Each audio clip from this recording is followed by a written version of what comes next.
নমস্কাৰ জেআৰজি ব্লগলৈ পুনৰবাৰ সকলোকে স্বাগতম জনাইছোঁ। আজি আমি আলোচনা কৰিবলৈ লৈছোঁ অগ্নিবীৰ পদসমূহৰ সম্পৰ্কত। ইতিমধ্যে ইণ্ডিয়ান নেভিৰ তৰফৰ পৰা নটিফিকেশ্যন জাৰি হৈছে।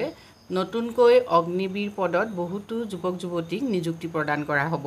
এই পদসমূহৰ বাবে তোমালোকে কেনেকৈ আবেদন কৰিবা, লগতে যোগ্যতা কি কি লাগিব সেই সম্পৰ্কত সম্পূৰ্ণ তথ্যখিনি আজিৰ ভিডিঅ'টোৰ জৰিয়তে জানিব পাৰিবা। ইণ্ডিয়ান নেভিৰ পৰা এইখন নটিফিকেশ্যন আহিছে, তোমালোকে নটিফিকেশ্যনখন চোৱা। ইয়াত এলিজিবিলিটি ক্ৰাইটেৰিয়াখিনি ধুনীয়াকৈ দিয়া আছে। এলিজিবিলিটি কণ্ডিশ্যন চোৱা। Online application are invited from unmarried male and unmarried female candidates. মন কৰিবা, যিসকল মেৰিড হয় সেইসকলে এই পোষ্টবিলাকৰ বাবে অনলাইন কৰিব নোৱাৰিব। অগ্নিবীৰ পদসমূহৰ বাবে সেইসকলে অনলাইন কৰিব পাৰিব যিসকল মেৰিড নহয়। এডুকেশ্যনেল কোৱালিফিকেশ্যন সেইখিনি চোৱা। যিসকল ছাত্ৰ ছাত্ৰীয়ে ইতিমধ্যে 12 পাছ কৰিছে উইথ মেথমেটিক্স এণ্ড ফিজিক্স, সেইসকল ছাত্ৰ ছাত্ৰীয়েহে এই পদসমূহৰ বাবে অনলাইন কৰিব পাৰিব। আৰু 50% মাৰ্কছ কিন্তু হায়াৰ ছেকেণ্ডেৰীত থাকিব লাগিব। ইয়াৰ উপৰিও যিসকল ছাত্ৰ ছাত্ৰীয়ে ইঞ্জিনিয়াৰিং কৰি আছে, মেকানিকেল হওক, ইলেক্ট্ৰিকেল হওক, অট'মোবাইলছ হওক বা computer science, instrumentation technology, information technology, এইবিলাকত যদি ইঞ্জিনিয়াৰিং কৰি আছে 3 বছৰীয়া, তেওঁলোকেও এই পদসমূহৰ বাবে আবেদন কৰিব পাৰিব। 50% মাৰ্কছ কিন্তু লাগিব। নেক্সট আহিলে 2 years vocational course with non vocational subject physics and mathematics from education board recognise by central, সেইসকল ছাত্ৰ ছাত্ৰীয়েও আবেদন কৰিব পাৰিব। আৰু 50% মাৰ্কছ কিন্তু থাকিবই লাগিব। এতিয়া ইয়াত গুৰুত্বপূৰ্ণ কথাটো হ'ল, যিসকল ছাত্ৰ ছাত্ৰীয়ে 12 ব'ৰ্ড এক্সামত এপিয়াৰ হৈছে সেইসকল ছাত্ৰ ছাত্ৰীয়েও কিন্তু এই পদসমূহৰ বাবে অনলাইন কৰিব পাৰিব। এজ লিমিট তোমালোকে চোৱা। 2003 পৰা 2007 চনৰ ভিতৰত যিসকলৰ জন্ম তেওঁলোকে এই পদসমূহৰ বাবে আবেদন কৰিব পাৰিবা।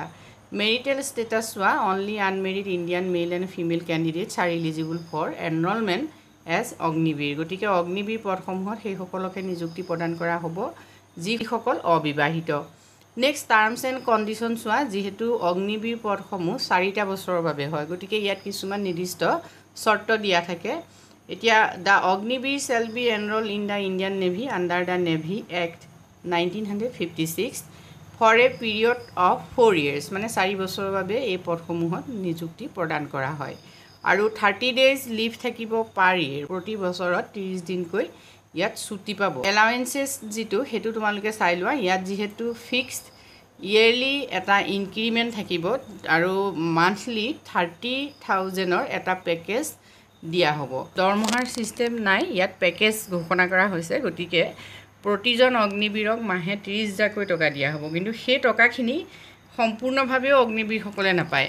কেনেকৈ পাব তোমালোকে এই চাৰ্টখন চালে বুজি পাবা। ইয়াত চোৱা, সেৱানিধি থাকিব। সেৱানিধি ফালৰ পৰা অগ্নিবীৰে এটা কণ্ট্ৰিবিউশ্যন লাভ কৰিব। এতিয়া customise package monthly customise package in hand, হাতত কিমান থাকিব। Contribution to Agniveer corpus fund আৰু contribution to corpus fund by government of India. এতিয়া প্ৰথম বছৰত অগ্নিবীৰসকলক দিয়া হ'ব 30,000। তাৰে মান্থলি কণ্ট্ৰিবিউশ্যনৰ পৰা 21,000 অগ্নিবীৰসকলক হাতত দিয়া হ'ব, মানে তেওঁলোকে 21,000 দৰমহা হিচাপে লাভ কৰিব। আৰু কণ্ট্ৰিবিউশ্যন তাৰে 30% কি হৈছে, তেওঁলোকৰ যিটো কৰ্পাছ ফাণ্ড, অগ্নিবীৰৰ যিটো কৰ্পাছ ফাণ্ড, সেই কৰ্পাছ ফাণ্ডত মানে 30%, 30,000ৰ 30% 9,000, এই 9,000 তেওঁলোকৰ তাত কৰ্পাছ ফাণ্ডত থাকিব, জমা থাকিব। আৰু তাৰ লগত চৰকাৰৰ ফালৰ পৰা 9,000 জমা দিয়া হ'ব।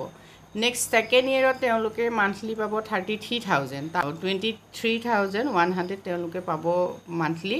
9,900 কৰ্পাছ ফাণ্ডলৈ তেওঁলোকে দিব লাগিব। আৰু চৰকাৰৰ ফালৰ পৰাও 9,900 কৰ্পাছ ফাণ্ডলৈ দিব। নেক্সট আহিলে থাৰ্ড ইয়েৰত 36,500 তেওঁলোকে মান্থলি পেকেজ পাব।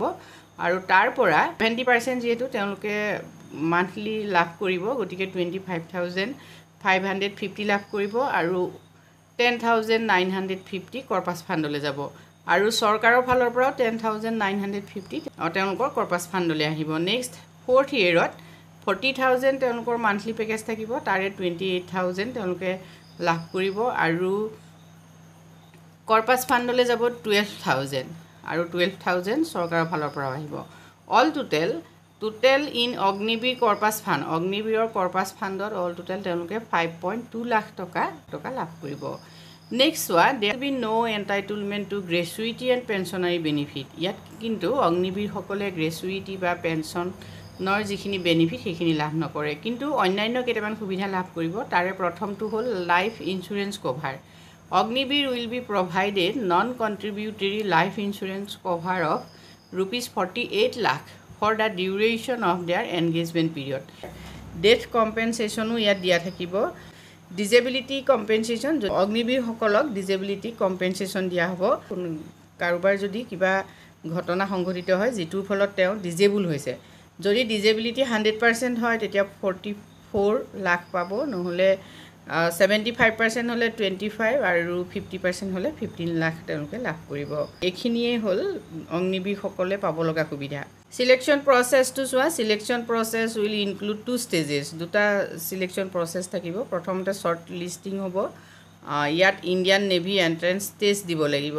INET এক্সাম অনুষ্ঠিত হ'ব এইবোৰ CBT সিস্টেমত হ'ব নেক্সট টেষ্টটোত PFT written examination and recruitment medical examination মানে দুটা ষ্টেজত সিলেকশন কৰা হ'ব আৰু ইণ্ডিয়ান নেভি এন্ট্ৰেন্স টেষ্টটো চোৱা দা কুৱেশ্যন পেপাৰ কেনেকুৱা হ'ব will be computer based with a total marks hobo 100 marks mane computer based exam hobo 100 marks thakibo hindi english e duta bhashat objective type question bilak ahibo next question appear will compromise for 4 section in english science mathematics general awareness e sarita sectionot question thakibo mane english or question thakibo science or thakibo mathematics or thakibo aru general awareness or prot question ahibo 12 holke tomalke jikhini porhisa সেইখিনি ওপৰতে question আহিব আৰু examination হ'ব 1 ঘণ্টা ৰং আনসাৰৰ বাবে ইয়াত negative marks থাকিব যদি তোমালকে ৰং আনসাৰ দিয়া তেতিয়াহলে 1/4 মানে 0.25 এটা ৰং আনসাৰৰ বাবে মাৰ্কস নেগেটিভ কৰা হ'ব